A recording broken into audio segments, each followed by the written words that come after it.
Alguém acha que eu não queria a gasolina a R$4 ou menos? O dólar 4,50 ou menos? Não é maldade da nossa parte, é uma realidade. E tem um ditado que diz: nada não está tão ruim que não possa piorar. Pois é, parece que na segunda-feira, quando fez esse discurso no ato que marcou os 1000 dias de governo, o presidente Jair Bolsonaro já sabia o que vinha pela frente. Na terça-feira, a Petrobras anunciou o reajuste de 8,9% no valor do litro do diesel, o que eleva ainda mais a pressão sobre o preço de outros produtos. O IPCA 15, que é uma prévia da inflação oficial do país, contabilizou um novo aumento em setembro, acelerou 1,14%. Essa é a maior taxa registrada para o mês desde o início do Plano Real. A inflação já acumula alta de 10,05% nos últimos 12 meses, quase o dobro do teto da meta estabelecido pelo governo, que é de 5,25% para este ano. O salário já acaba no começo do mês, né? Que a gente recebe, já paga as contas, já compra o que tem que comprar. Quando chega na metade do mês, a gente já está torcendo para chegar o próximo mês. E naturalmente a população de baixa renda e quem está desempregado são os que mais sofrem, como é o caso da professora Ana Elisa, que falou ao Bom Dia Brasil. Os maiores vilões são combustíveis e energia. Esses dois preços afetam toda a cadeia produtiva, que também é influenciada pelo dólar e pelo cenário internacional. Carne, café, batata, frango, frutas e leite estão cada vez mais caros. Como se não bastasse, os reajustes nos serviços, como os restaurantes e os salões de beleza, também estão no radar. Na verdade, de 367 itens que compõem o IPCA, 253 tiveram alta nessa última prévia. E diante desse cenário, o Banco Central, que tem um mandato para controlar a inflação, fica sem muita alternativa. Esse aumento da inflação tem levado analistas a reverem, inclusive, as projeções para a taxa básica de juros. O Banco Central, essa semana, anteontem, elevou em 1 ponto percentual a Selic, que hoje está em 6,25% ao ano. Já há projeções de, na virada de 21 para 22, ela chegar a 8,25% e passar de 9% no ano que vem, para que a inflação retorne ao patamar do centro da meta, que em 2022 é de 3,5%. Mas será que a alta dos juros é o único antídoto contra a inflação? E por que ela é tão importante? O que mais pode ser feito para assegurar os preços? E quais são os efeitos colaterais dessas medidas? Esses são os temas do Ao Ponto desta quarta-feira. Eu sou a Carolina Moran, estou com o Roberto Maltic. E neste episódio a gente conversa com a economista Maria Andréa Parente, especialista em inflação e pesquisadora do IPEA, Instituto de Pesquisa Econômica Aplicada. Fique com a gente.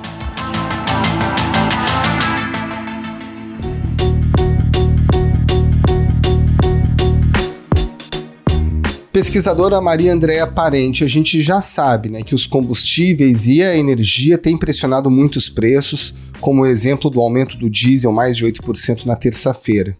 Agora, se a gente olhar o IPCA 15, que também foi divulgado essa semana, ele analisa 367 itens, e aí houve aumentos em 253 deles. Por qual razão a inflação já está disseminada entre tantos itens do índice de preços ao consumidor? A gente começou com essa alta inflacionária ali no final de 2020, que era muito focada em alimentos. A gente tinha, de fato, ali a pandemia ajudando a essa alta no momento em que todo mundo começou a demandar muitos alimentos, e a oferta de alimentos era uma coisa mais inelástica, difícil de você poder aumentar, né, a oferta rapidamente. Então era uma inflação que estava muito localizada em alimentos. Vira o ano e essa inflação ela também começa a chegar nos preços administrados. Primeiro por conta, né, dos combustíveis e depois por conta da energia elétrica. O que a gente está vendo agora? Que essas altas que estavam muito restritas a alimentos e a preços administrados, elas começam a se espalhar. E elas começam a se espalhar por quê?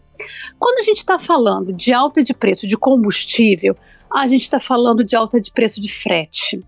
né? Então, tudo que é produzido até chegar no consumidor final acaba sendo transportado. E se aumenta o custo do frete, aumenta o preço desse produto lá para o consumidor final. Quando a gente fala em aumento de energia, a gente está dizendo o seguinte: tudo que precisa de energia para ser produzido está ficando mais caro. E aí a gente está falando do aumento do custo dos produtos industrializados, a gente está falando do aumento do custo dos serviços. E isso acaba sendo passado para o consumidor final. Então, aqueles aumentos que estavam muito localizados em 2 ou 3 conjuntos de preços, acaba se espalhando. Por quê?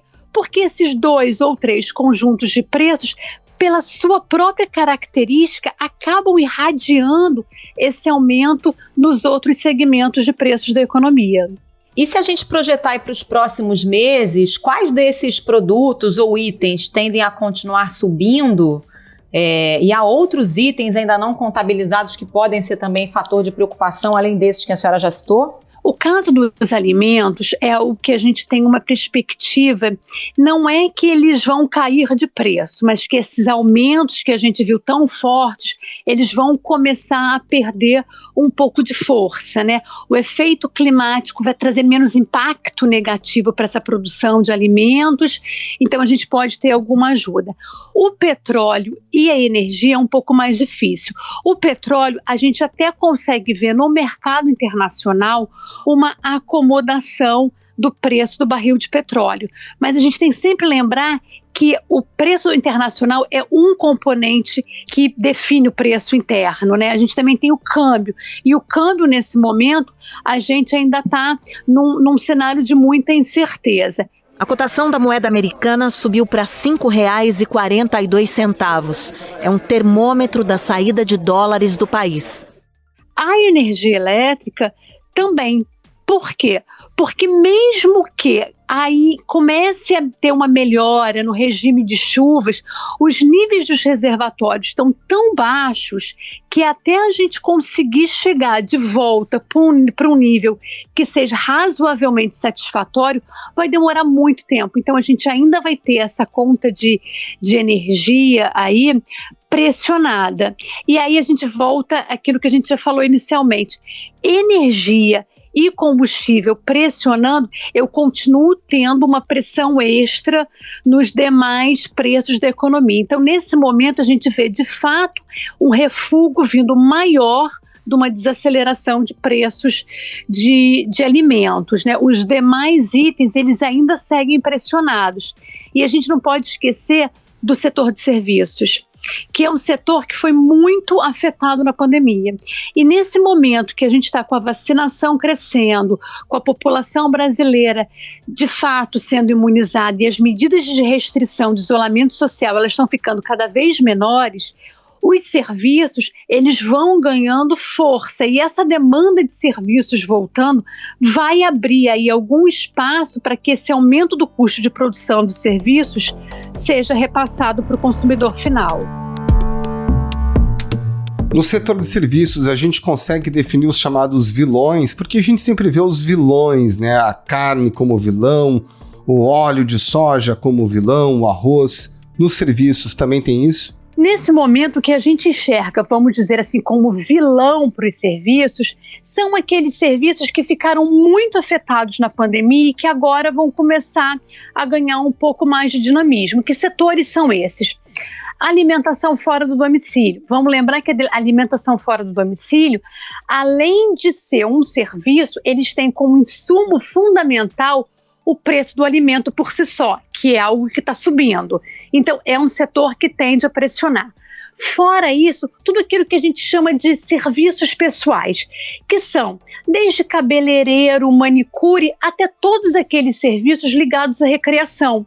Então, a gente deve ter alguma pressão, principalmente nesse último trimestre de 2021, de passagem aérea, de hotel, de excursão e desses serviços mais ligados ao lazer.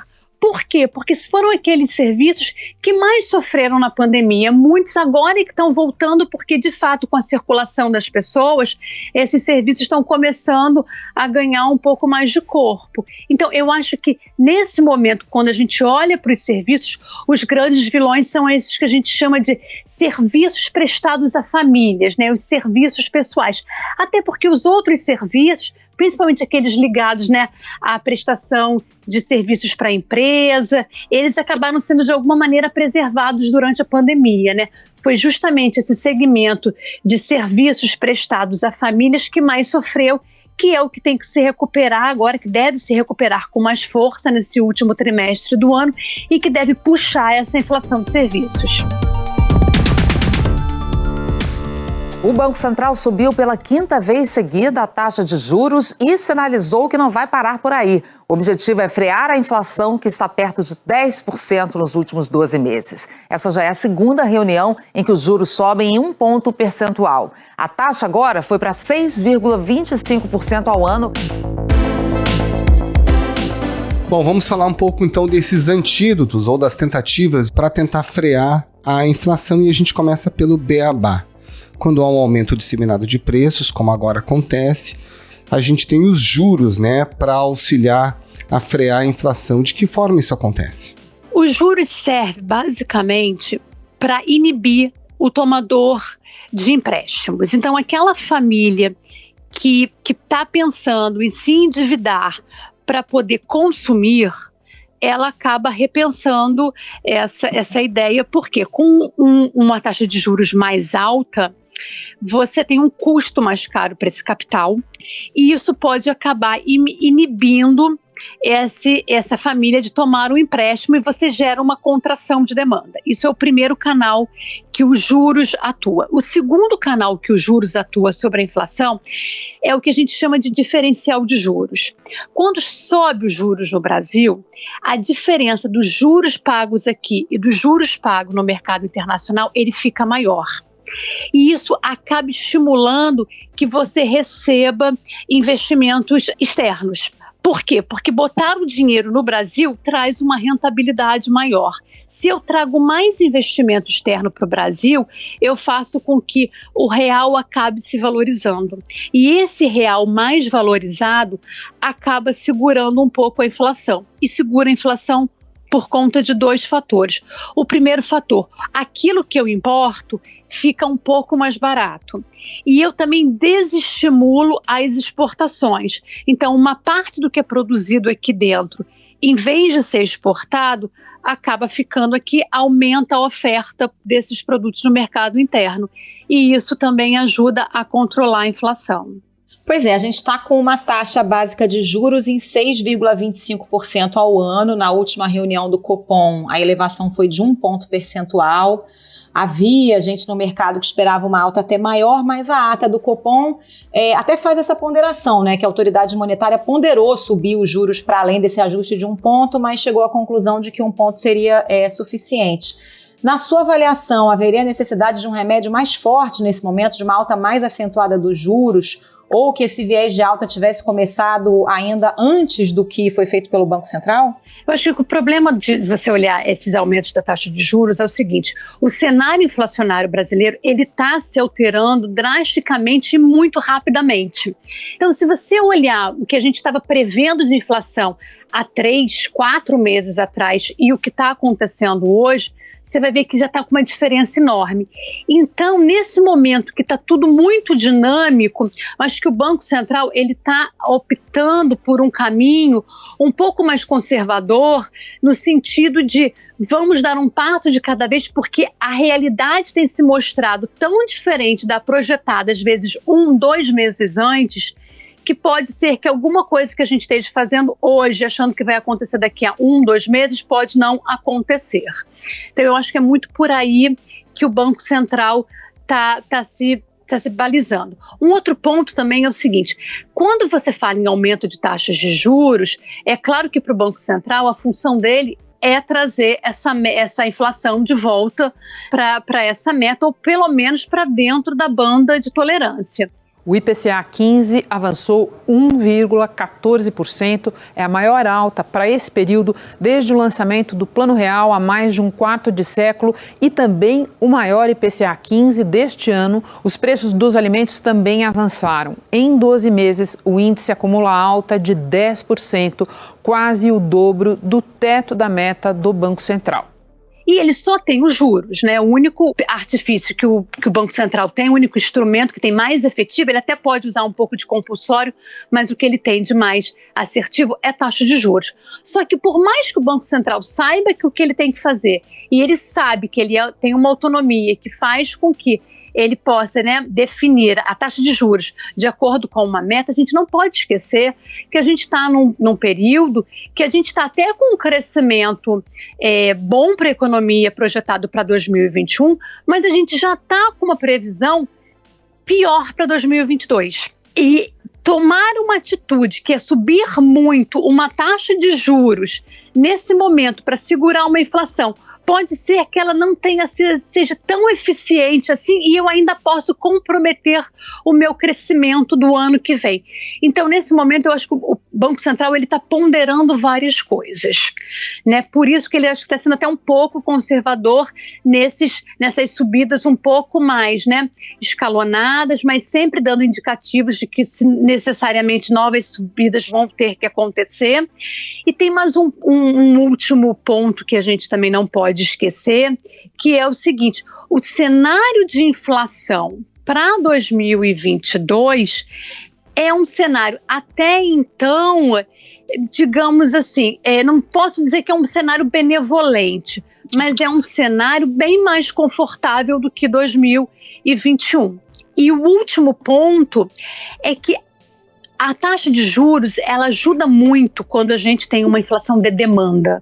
E nesse momento, a gente não tem esta inflação forte de demanda. A gente tem uma inflação de oferta. Alguns produtos estão chegando mais caros porque o custo de produção está mais caro ou porque você não tem determinados componentes para produzir tais bens e serviços. E quando você tem uma inflação de oferta, a taxa de juros acaba tendo uma atuação mais limitada. Professora, falando especificamente do preço dos combustíveis, que é um aspecto central nessa questão da inflação, tem uma pressão muito grande, né, da opinião pública em relação a isso e também dos atores políticos. O presidente da Câmara, Arthur Lira, é um dos agentes políticos que tem pressionado para que se ataque a inflação no sentido de fazer uma correção na política de preços da Petrobras. Nós precisamos saber aonde está o problema do preço dos combustíveis. Há quem diga que a Petrobras repassa muito rápido, é das empresas que mais repassam o aumento do barril e o aumento do dólar com relação a outras petrolíferas do mundo. A companhia teria, em tese, alguma margem para atuar de forma diferente, para segurar um pouco mais os preços dos combustíveis? Ou esse é um dado com o qual a gente vai ter que realmente lidar da forma como está? Infelizmente, esse é um dado que a gente vai ter que lidar. A política de preços da Petrobras é uma política muito clara. Ela tem uma paridade com o preço internacional.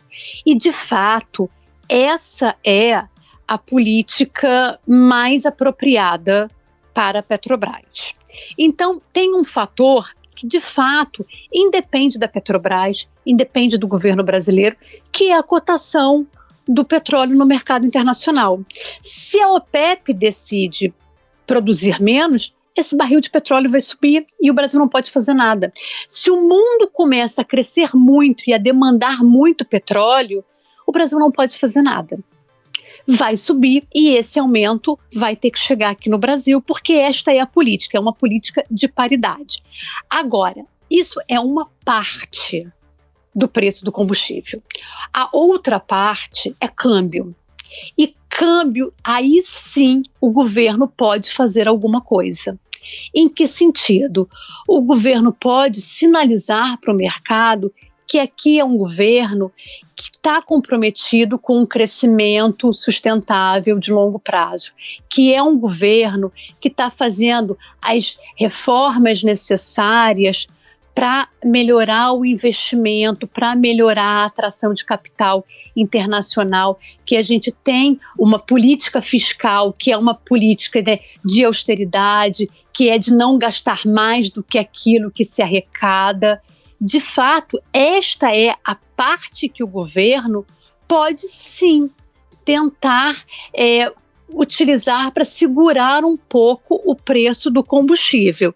Porque fora isso, quando você tem movimentos no mercado internacional, a gente não pode fazer nada. A política de preços da Petrobras é uma política de paridade e é uma política acertada. A gente já viu em outros momentos que segurar aumentos quando o petróleo está subindo muito lá fora, isso traz prejuízos para a Petrobras e isso traz prejuízos também para a economia brasileira, dado que a Petrobras, de fato, ela é tão grande, ela tem uma importância tão grande na economia brasileira que ela afeta a economia brasileira como um todo.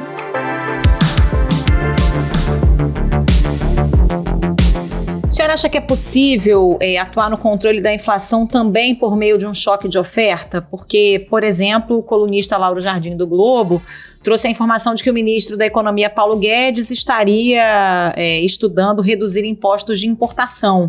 É um tema controverso, dependeria inclusive de aprovação de outros membros do Mercosul, mas estaria no radar do governo. A senhora acha que é viável?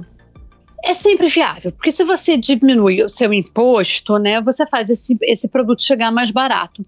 Mas aí vem aquela dicotomia, aí tem que se fazer, né, exatamente esse cálculo. E o impacto fiscal? E quanto essa renúncia de imposto vai trazer no lado fiscal? Né? Será que isso não vai deixar as contas do governo ainda mais fragilizadas? Na verdade, tudo isso tem que ser muito bem estudado. E quando a gente fala em reduzir imposto, principalmente de imposto de importação, a gente está falando o seguinte: se você pensar hoje na estrutura da inflação, que é, por exemplo, o IPCA, né? O IPCA é mais ou menos um terço. Você tem um terço que é de serviços, você tem um terço que é de preços administrados e você tem, de fato, um terço de bens industriais e alimentos que esse sim pode ter algum impacto, essa redução, né, do imposto de importação. Então, ainda que isso traga benefícios para a inflação brasileira, e de fato pode trazer, né, uma queda de preços de alguns produtos, isso só vai estar afetando um terço da nossa inflação. Porque tem outros 2/3 que o imposto de importação ele acaba não sendo nem um pouco eficaz, porque não se aplica a esses 2/3 de preços relacionados a alguns bens e serviços. Maria Andréia, para a gente terminar, já falamos de alta do dólar, um pouco da questão fiscal com essa alternativa de renúncia de imposto de importação. Agora, como é que o governo pode efetivamente atuar para diminuir a contribuição dele mesmo para a alta dos preços? Isso passa por gerar menos ruído político, por fazer uma política fiscal mais responsável? O que o governo nesse momento tem que fazer?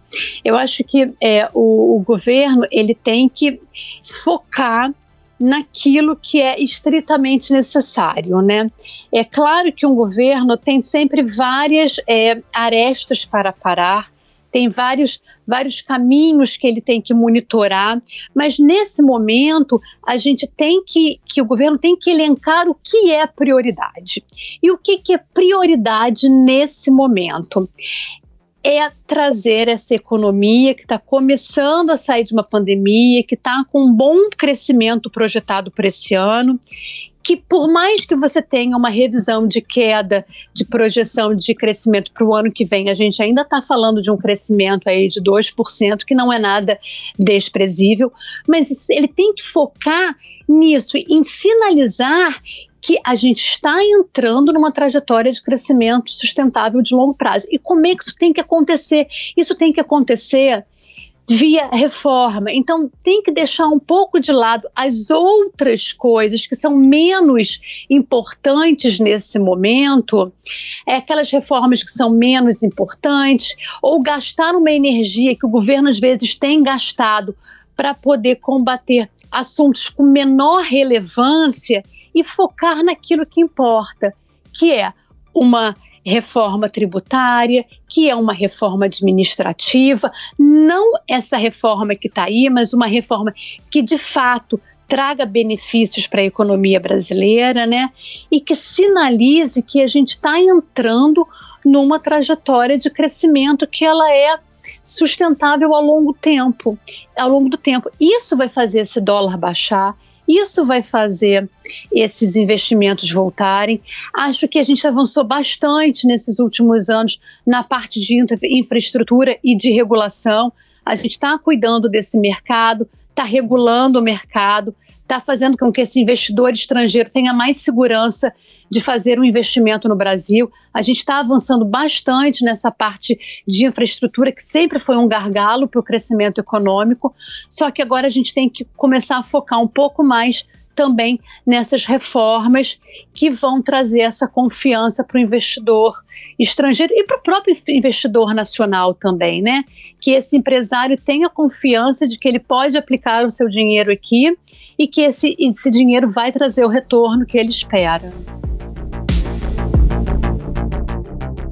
Maria Andréa Parente, muito obrigada pela entrevista, um bom trabalho aí. Muito obrigado, viu? Um grande abraço. Nada, eu que agradeço. Um abraço, gente. Bom trabalho para vocês. Tchau.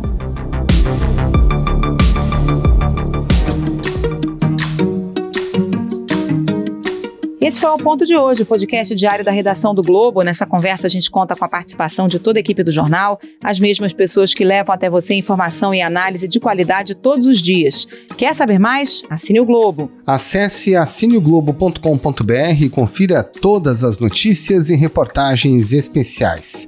A produção foi da Amanda Scatolini e a edição é do João Guilherme Lacerda. Tchau. Até mais.